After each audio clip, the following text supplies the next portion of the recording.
नमस्कार दोस्तों, मेरे पाम रीडिंग चैनल में आपका बहुत बहुत स्वागत है। आइए आज इस सीरीज़ को आगे बढ़ाते हैं। आपके द्वारा जो भी कमेंट्स बॉक्स में क्वेश्चन पूछे जाते हैं उसके उत्तर प्रत्यक्ष रूप से हमारे द्वारा नाम को संबोधित करके। तो ये सीरीज़ आपको कैसा लगा कमेंट्स करके बताएं, और जो भी आपके क्वेश्चंस हैं उसके रिगार्डिंग अगर आप उत्तर चाहते हैं हमारे द्वारा तो आप मुझे कमेंट्स बॉक्स में जाके ज़रूर पूछें, जिसके रिगार्डिंग मैं आपको उत्तर कर पाऊँ। और इस सप्ताह में यही कुछ क्वेश्चंस हैं जो मैंने पिकअप किया है और इसका भी मैं आपको उत्तर करूँगा। तो चलिए शुरू करते हैं। और दूसरी सबसे महत्वपूर्ण जानकारी, चैनल को जितना हो सके शेयर करें और सब्सक्राइब करें। बस ये मेरी एक आपसे रिक्वेस्ट है, तो आप इस चीज़ को ज़रूर करें। तो अखिलेश सिंह जी, आपका एक प्रश्न है, गुरुजी मिडिल फिंगर के टॉप के राइट साइड पर तिल का क्या मतलब है? मिडिल फिंगर के टॉप, ये आपका मिडिल फिंगर हो गया, ये टॉप हो गया। देखिए राइट लेफ्ट से कोई फर्क नहीं पड़ता, ये आपके टॉप पर है, सीधी बात है। तो मिडिल फिंगर आपके किसका फिंगर है? आपके सैटर्न का फिंगर है। सबसे पहले अखिलेश जी अपने हाथ पर सैटर्न की रेखा को देखो, जिसको हम भाग्य रेखा भी कहते हैं। अगर वो स्ट्रांग आपके हाथ पर मौजूद हुई तो इसके रिगार्डिंग कोई विशेष साइड इफेक्ट नहीं आएंगे। अगर वो स्ट्रांग नहीं हुई तो मिडिल फिंगर क्या दर्शाता है? आपकी ताकत को, आपके न्याय को, आपके मेहनत कश वाले नेचर को। तो अगर आपकी भाग्य रेखा अच्छी नहीं हुई, इफ़ देन इसका जो फल आएगा वो थोड़ा सा अंदर से आप हारा हुआ फील कर सकते हैं, थोड़ा सा अंदर अंदर से आप परेशान फील कर सकते हैं। किसी भी मेहनत को करने के लिए आपके अंदर आलस्य आ जाएगा और किसी भी काम को करने में आपसे बहुत ज़्यादा दिक्कतें आएंगी, कंसंट्रेशन इश्यूज रहेंगी। ये एक नॉमिनल प्रॉब्लम है जो इस मोल का आता है। सेकेंडरी सबसे मेन और महत्वपूर्ण बात, इसके स्ट्रेंथ को अखिलेश जी आप ज़रूर देखें। अगर आपके हाथ पर ये बाय बर्थ हुआ तो ये मस्सा का जैसा अगर हुआ, अगर प्योर ब्लैक नहीं हुआ तो इसके कोई फल आपके ज़िंदगी पर नहीं आने। अगर ये रेडिश कलर का है मोल तो कोई फल नहीं आने। अगर ब्लैक में है तो कितना बड़ा है, कितना चमकीला है। अगर ये लेस चमकीला है तो भी इसके कोई साइड इफ़ेक्ट नहीं आने। अगर ये बहुत ज़्यादा चमकीला है, बड़ा है, तो फिर जो मैंने आपको साइड इफेक्ट बताया वो नॉमिनल केस में 5 से 6% के राउंड आएंगे। ये आपके ज़िंदगी के 25वें साल तक रहेंगे, उसके बाद से नहीं रहेंगे अखिलेश जी। तो आई होप मैंने आपके क्वेश्चंस का उत्तर किया हो। तो अखिलेश जी का ये प्रश्न था। अभी दूसरे प्रश्न की तरफ चलते हैं। अश्वनी जी का प्रश्न है, हाथ में भाग्य रेखा नहीं हो तो क्या उपाय करे, गुरु जी बताएं। देखिए आज तो वैसे हमारी एक वीडियो आ रही है इस विषय पर कि उसके हाथ में कंप्लीटली भाग्य रेखा नहीं थी। आज ही आएगी, आज ही पब्लिश्ड होगी, आप उसको ज़रूर देखना। उपाय देखिए, इसके लिए कोई उपाय नहीं होता। आप किसी प्रकार के उपाय को करके भाग्य रेखा को नहीं बना सकते, ये एक सच्चाई है। अब बोलोगे फिर कैसे बनेगा? बनेगा ना, आप मेहनत करो, आप ज़रूर मेहनत करो, बहुत ज़्यादा मेहनत करो तो वो भाग्य रेखा आपकी डेवलप कर जाएगी। जब रस्सी में इतना ताकत होता है, वो पत्थर पर घिसते घिसते निशान डाल देता है, तो आपके मेहनत तपस्या में इतनी ताकत होनी चाहिए, इतनी रेगुलरिटी, इतनी कंसिस्टेंसी आपकी ज़रूर होनी चाहिए कि आपके भी हाथ पर वो जो खाली स्पेस है वो भर जाए किसी रेखा से। तो बस इसका एक ही और आखिरी इसका मैं आपको उपाय दूंगा, आप मेहनत करो, मेहनत करो, मेहनत करो, कर्म पर ध्यान दो, बस इतना ही करो, इसके उपरांत कुछ भी मत करो। और इसको माइंड पे मत रखो कि आपकी भाग्य रेखा नहीं है, ठीक है? तो अश्वनी जी, आपके प्रश्न शायद क्लियर हुए होंगे। इसका ऐसा कुछ भी उपाय नहीं है, ठगने का कार्य तो हमें आता नहीं है। अभी मैं आपको लक्ष्मी पाठ करा दूं, अभी मैं आपको यज्ञ करा दूं, अभी मैं आपको ये पहना दूं, वो पहना दूं, जिससे आपकी भाग्य रेखा बन जाएगी, तो आप सही जगह पर हैं अखिलेश अश्वनी जी। मेरे पास ऐसा कोई भी उपाय नहीं है, क्योंकि इसके कोई उपाय के फल नहीं आने। बाद में मैं भविष्य में ये नहीं सुनना चाहता कि गुरुजी आपने बताया तो इसका कोई फल नहीं आया, क्योंकि इसके फल आते ही नहीं है।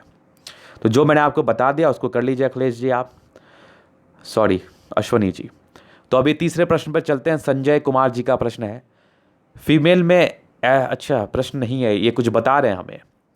फीमेल में ऐसा हाथ नहीं होता, फीमेल का इंडेक्स फिंगर रिंग फिंगर से हमेशा बड़ा होता है। इंडेक्स फिंगर आपकी बृहस्पति की फिंगर, रिंग फिंगर आपकी सूर्य की फिंगर। क्या लिखा आपने?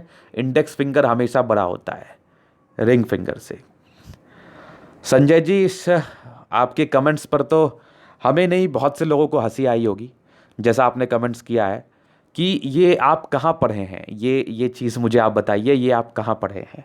और पढ़े भी हैं तो इतने कॉन्फिडेंस के साथ आप कैसे बोल पा रहे हैं? आप थोड़ा मतलब समझिए हमारा। मेरी आपसे कोई पर्सनली दुश्मनी नहीं है, इस बात को मैं क्लियर करने के लिए ही आपका कमेंट्स लाया हूँ। ये इंडेक्स फिंगर बृहस्पति का, ये sun finger. Index finger ring finger से हमेशा बड़ा होता है। देखिए इसका लॉजिकल मतलब क्या होता है ना, इंडेक्स फिंगर आपके लीडरशिप क्वालिटी को दर्शाता है। अलग अलग हाथ पे अलग अलग कंडीशंस इसके अप्लाई होते हैं, अलग अलग फल इसके ज़िंदगी पर आते हैं जातक के। तो अगर आपका इंडेक्स फिंगर बड़ा होगा किसी भी का, चाहे फीमेल हो या मेल, पहले तो फीमेल मेल में ज़्यादा डिफरेंस आप समझो नहीं, सीधी बात है। अब के ज़माने में तो मत ही समझो, सारी वर्किंग है, सारी इंडिपेंडेंट है, सारे का राइट पाम ही एक्टिव होता है, जो उनके रियल लाइफ प्रेडिक्शंस को दर्शाता है।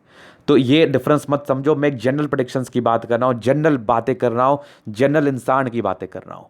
किसी का भी इंडेक्स फिंगर बड़ा होगा सन फिंगर से ना, वो अगर उसकी बृहस्पति अच्छी होगी उस केस में, तो वो लीडरशिप क्वालिटी कर सकता है, जज, वकील, इस सब प्रोफेशन में वो जा सकता है, क्योंकि उसकी वक्ता अच्छी होती है, फिलोसफिकल माइंड अच्छा होता है, दार्शनिक सोच का ज्ञाता होता है। तो दर्शन शास्त्र में वैसा व्यक्ति अच्छा कर सकता है, चाहे उसमें लड़की हो या लड़के हो।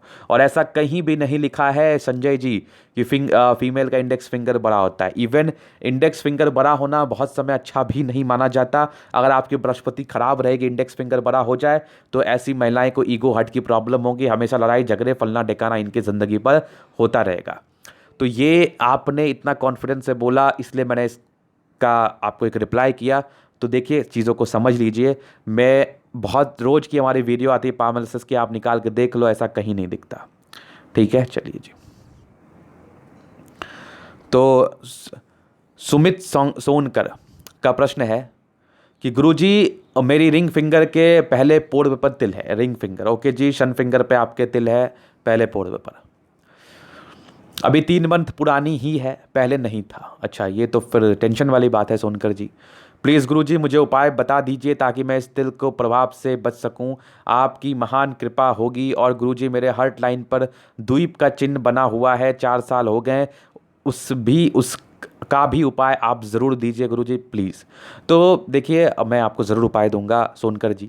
इसके उपरांत भी आपके हथेली पर बहुत सी रेखाएं बनती है, और इस तिल को लेके इतना टेंशन नहीं लेने का।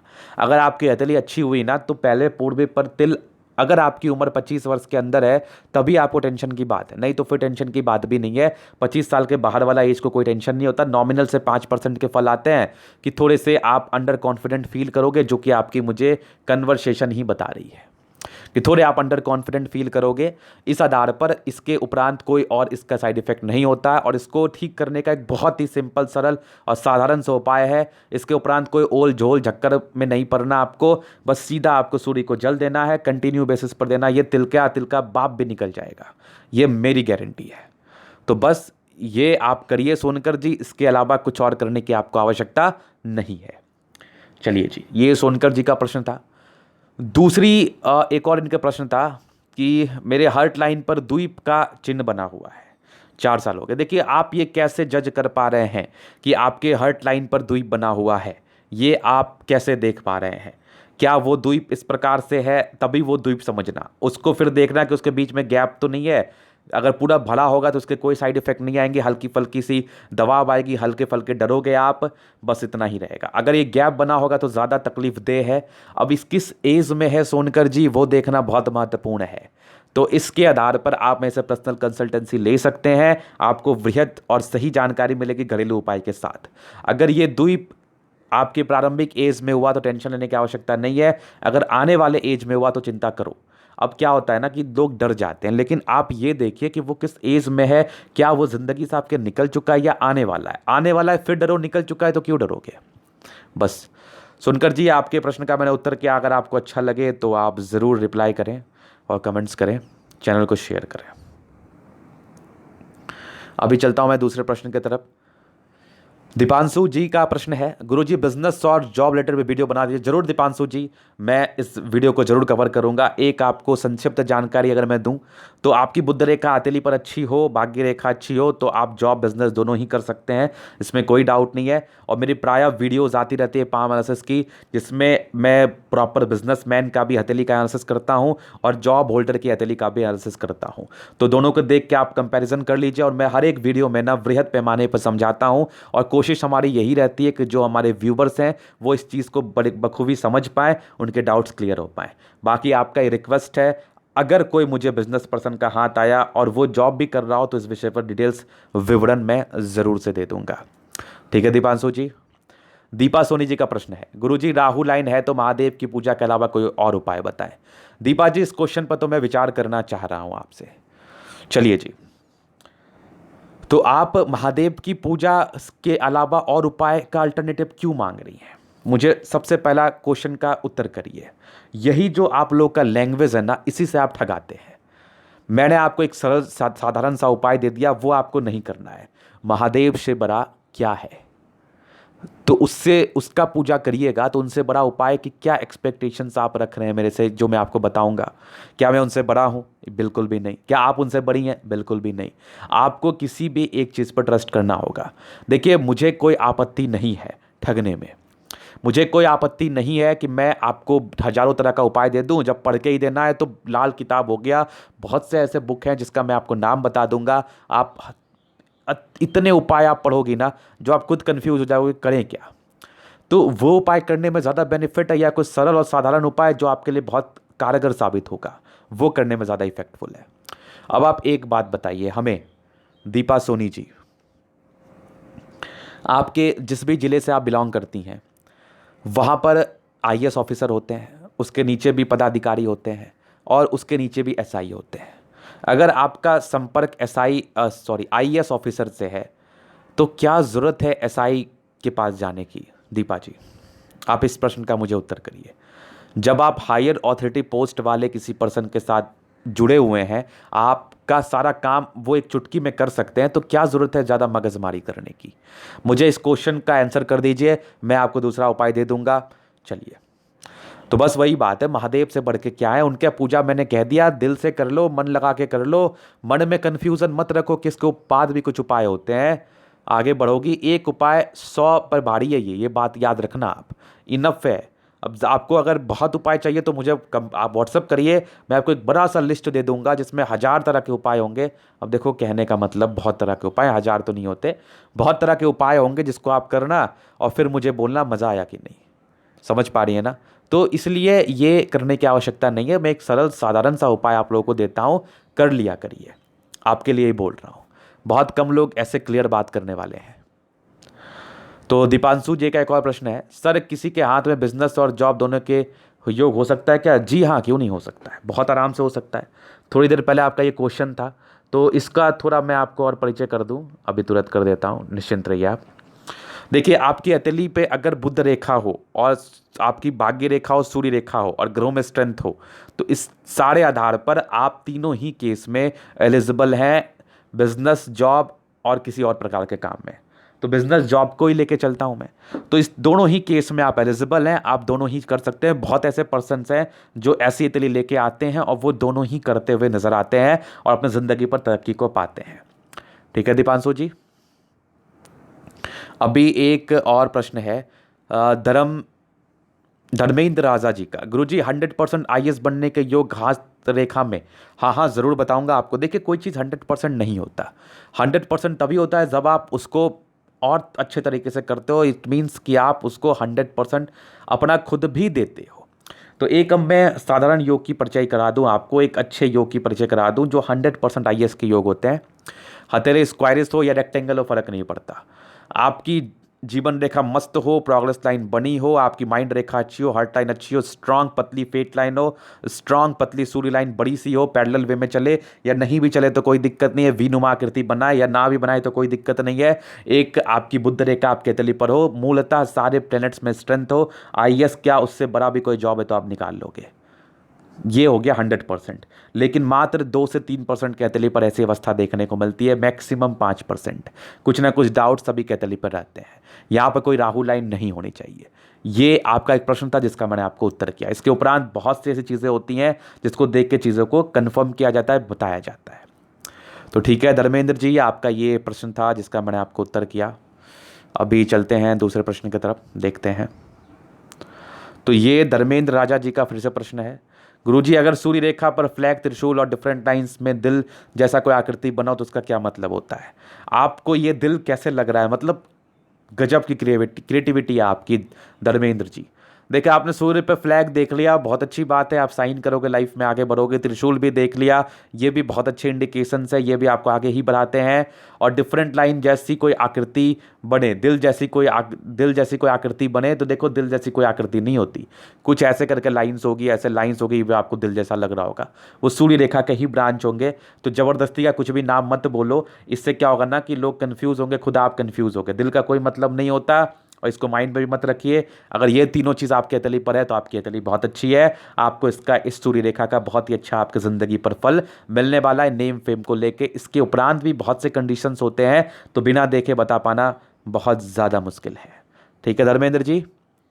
तो अभी पीपी जी का प्रश्न है, क्या हकीक को कोई भी धारण कर सकता है गुरुजी? देखिए रत्न के लिए मैं आपको कुछ चीज़ों को बताना चाहता हूँ पीपी जी, इसको कोई भी धारण नहीं कर सकता, और मैं कहीं ना कहीं हकीक को सही नहीं मानता। अब कंट्रोवर्सी में मुझे पढ़ना नहीं है, फालतू के कंट्रोवर्सी में, ये कुछ भी नहीं है, ठीक है। इवन मैं किसी रत्न को कुछ नहीं मानता, मैं इतना मानता हूँ कि आप मेहनत करो, आपकी ज़िंदगी पर तरक्की होगी, बस। कुछ ऐसे कारण होते हैं जिसमें कुछ रत्न धारण किए जाते हैं, तो बिना देखे ना तो हकीक को बता पाऊंगा, ना तो नीलम को बता पाऊंगा, ना पुखराज को बता पाऊंगा, ना पन्ना को बता पाऊंगा, ना गोमेद को बता पाऊंगा, ना डायमंड को बता पाऊंगा, और ना ही मूंगा को बता पाऊंगा, ना ही मानिक को। तो देखिए रत्न के विषय में आप ट्यूटोरियल चाहते हैं, आप जानकारी चाहते हैं, तो मुझसे ले सकते हैं आप, लेकिन मैं आपको एक सरल उपाय देता हूं जिससे आपकी ज़िंदगी पर फायदा आना है। कुछ विषम परिस्थिति में कुछ आवश्यकता पड़ती है, लेकिन मैंने सब चीज़ का अल्टरनेटिव ढूंढ लिया अपनी ज़िंदगी पर और आपके लिए भी, तो आप उसको खुद से करके ठीक कर सकते हैं बहुत ही आराम से। तो ये आपके सारे प्रश्न थे जिसका मैंने आपको उत्तर किया। ये एक सीरीज़ आपको कैसा लगा मुझे ज़रूर कमेंट करें, और किस विषय पर आपको वीडियो चाहिए, किस विषय पर आपको कमेंट्स करके बताएं, किस विषय पे आपको, किस क्वेश्चंस का आपको आंसर चाहिए। तो कमेंट्स करें, मैं उस कमेंट्स को ज़रूर पिकअप करूंगा, आपके क्वेश्चंस का आंसर करूंगा। तो ये सीरीज़ जैसा भी लगे आप कमेंट्स करना। तो अगर आप पर्सनली मेरे शास्त्र रेखा दिखाकर सही जानकारी पाना चाहते हैं लॉजिकल तरीके से, तो आप मेरे से संपर्क कर सकते हैं। हमारा व्हाट्सअप नंबर आपको डिस्क्रिप्शन में मिल जाएगा। धन्यवाद जी।